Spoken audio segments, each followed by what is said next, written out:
Hello friends, आज हम जानेंगे क्लास 10th की फर्स्ट लेसन क्षितिज का पद, इसके एक्सप्लेनेशन और इसमें उपयोग हुए सभी अलंकारों के बारे में। तो चलिए स्टार्ट करते हैं। हम सबसे पहले इसके रचयिता सूरदास जी के बारे में जानते हैं, जो कि भक्ति मार्ग के सूर्य कहे जाते हैं। तो सूरदास जी जो थे, इनका जन्म सन 1478 में हुआ माना जाता है। ये महाप्रभु वल्लभाचार्य जी के शिष्य थे और ये अष्टछाप के कवियों में सर्वाधिक प्रसिद्ध थे। सूरदास जी की 3 ग्रंथों का वर्णन मिलता है।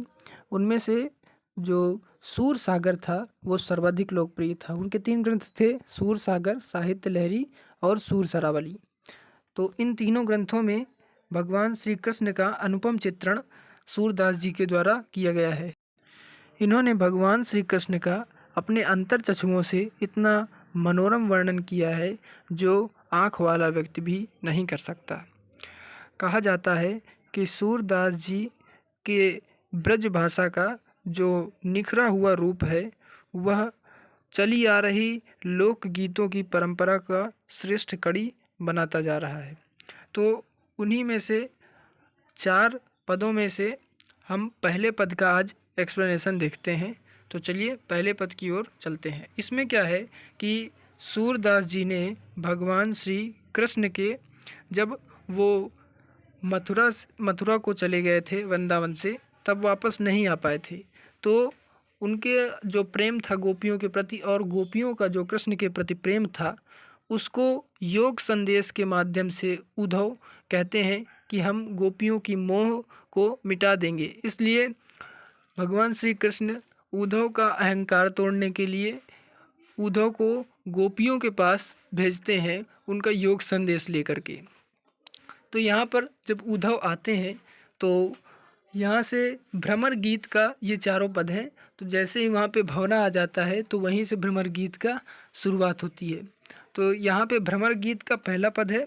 यहाँ पे कहा गया है, उद्धव तुम हो अति बड़भागी, अपरस रहत स्नेह तगाते नाहिन मन अनुरागी। हे उद्धव, तुम बहुत भाग्यशाली हो, अपरस रहत स्नेह तगाते नाहिन मन अनुरागी। तुम प्रेम सागर के पास यानी उनके समीप रहकर भी तुम्हारे अंदर कोई भी तुम्हारे मन में अनुराग प्रेम नहीं है। पुरैन पात रहत जल भीतर तारस देह न दागी। अर्थात तुम उस कमल के पत्ते के समान हो जो रहता तो तालाब में है, लेकिन उसके पत्ते पर जल की एक बूंद भी ठहर नहीं पाती। ज्यों जल माह तेल की गागरी, बूंद न ताको लागी।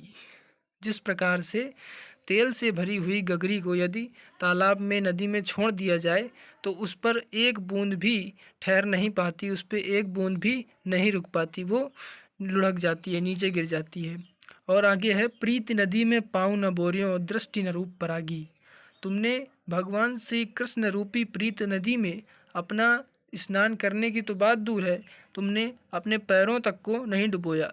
और दृष्टि न रूप परागी, यहाँ तक कि आपने उस प्रेम की नदी को अपने दृष्टि तक उसमें नहीं डाली। आगे कह रहे हैं सूरदास कि सूरदास अबला हम्भोरी गुर चाटी जो पागी। सूरदास जी कहते हैं कि गोपियों की जो गोपी हैं वो कह रही हैं उद्धव जी से कि हम तो अबला नारी हैं और हमारी दशा एक गुड़ में रहने वाली चींटी के समान हो गई थी है। अर्थात जो चींटी गुड़ में ही रहती है, वहीं पे खाती है और अंत में वहीं पे उसकी मृत्यु हो जाती है। अगर हम इसका पूरा सारांश फिर से समराइज़ करें तो हम कहेंगे कि उद्धव, पहले हम इस पद को देखते हैं। उद्धव तुम हो अत बड़भागी, अपरस रहत स्नेह तगाते नाहिन मन अनुरागी। पुरैन पात रहत जल भीतर तारस देह न दागी। ज्यों जल माह तेल की गागरी, बूंद न ताको लागी। प्रीति नदी में पाव न बोरियों, दृष्टि न रूप परागी। सूरदास अबला हम्भोरी गुर चाटी जो पागी। ठीक, अब इसका जो अर्थ बनेगा वो क्या होगा कि हम ऐसे इसको लिख सकते हैं। कैसे हम इसको लिखेंगे, वो इस तरह से हम लिख सकते हैं कि इन पंक्तियों के माध्यम से गोपियों ने उद्धव को व्यंग किया है। और वे व्यंग कैसे कर रही हैं कि तुम बहुत भाग्यशाली हो उद्धव, कि जो श्री कृष्ण के पास रहकर भी उनके प्रेम स्नेह से वंचित रह गए। तुम कमल के उस पत्ते के समान हो। अब यहाँ पे गोपियाँ क्या कर रही हैं कि कमल का उदाहरण देते हुए उनको व्यंग कर रही हैं, उनके ऊपर उनका उदाहरण दे रही हैं कमल का, कि उस पत्ते के समान बता रही हैं उनको कि जो जल में तो रहता है परंतु उसमें डूबने से बचा रहता है, वो डूब नहीं पाता। फिर दोबारा उदाहरण दे रही हैं कि जिस प्रकार तेल की गगरी में जल भिगो कर के अगर उसको पानी में जल में डाल दिया जाए तो उसकी एक बूंद भी जल की उस गगरी पे ठहर नहीं पाती। उसी प्रकार कह रही हैं कि तुम श्री कृष्ण रूपी प्रेम की नदी के साथ रहते हुए भी उस नदी में पैर तक नहीं डुबोया, अपितु तुमने उस पर दृष्टि तक नहीं डाली अपनी। और आगे कह रही हैं कि हम सूरदास जी के माध्यम से कह रही हैं कि हम तो अबला नारी हैं और जो श्री कृष्ण के प्रेम में इस तरह से खो गए हैं कि जैसे कि हमारी इस तरह की परिस्थिति हो गई है जैसे कि किसी चींटी जो कि गुड़ में चली जाती है, तो जैसे कि वो गुड़ में ही अपने प्राण त्याग देती है, वैसे ही हम कृष्ण के हो गए हैं। हम कृष्ण के होते ही हम कृष्ण के साथ रहते रहते प्राण त्याग देंगे। इस तरह से ये इसका व्याख्या होती है। और आगे अब हम इसमें उपयोग हुए अलंकारों के बारे में जान लेते। यहाँ पर पुरैन पात देह न दागी ज्यों जल में अनुप्रास अलंकार है।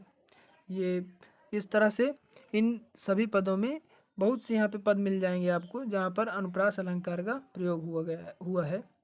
तो और दूसरा अलंकार कौन सा है, यहाँ पे प्रीति नदी यानी नदी को जो है रूपक अलंकार बना दिया गया है, यहाँ पे रूपक अलंकार का प्रयोग किया गया है। और आगे यहाँ पे जो अगर भाषा की इसकी बात की जाए तो भाषा जो है ब्रजभाषा है, यानी साहित्यिक ब्रजभाषा शुद्ध तथा साहित्यिक ब्रजभाषा का प्रयोग किया गया है। और यहाँ पर ज्यों ज्यों जल माह तेल की गागरी में किसका प्रयोग किया गया है, ये उत्प्रेक्षा अलंकार का प्रयोग किया गया है, जहाँ पर ज्यों मन मानो ये सब आ जाए। ज्यों पागी यहाँ पर भी उत्प्रेक्षा अलंकार का प्रयोग किया गया है। और आगे इसमें एक और अलंकार का प्रयोग किया गया है जो कि है रूपक अलंकार बता दिया, प्रीति नदी में रूपक अलंकार है। तो इसमें कुल मिलाकर 3 अलंकारों का प्रयोग किया गया है जो कि अभी हमने आपसे बताया कि पुरैन पात देह न दागी ज्यों जल, इन सब में देखिए बार बार जो है पुरैन पात में पा वर्ण की आवृत्ति हो रही है, देह न दागी में दा, ज्यों जल में जा। तो इस तरह से यहाँ पे अनुप्रास अलंकार है। आगे प्रीति नदी बहुत इंपॉर्टेंट है, इसमें क्वेश्चन पूछा जाता है कि प्रीति नदी में कौन सा अलंकार है, तो इसमें रूपक अलंकार है। आगे है जैसे यहाँ पर ज्यों जल और ज्यों पागी, यहाँ पर उत्प्रेक्षा अलंकार का प्रयोग किया गया है।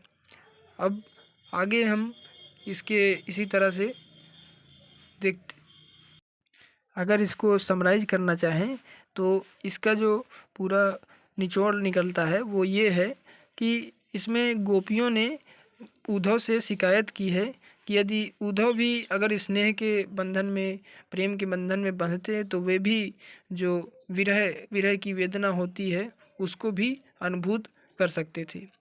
ये इसमें सबसे इम्पॉर्टेंट सूरदास जी का परिचय है और फिर उसके बाद में इस पाठ का परिचय है। और इस तरह से हम अगले पद को अगले नेक्स्ट वीडियो में डिस्कस करेंगे। तो तब तक के लिए धन्यवाद एंड थैंक्स फॉर वॉचिंग।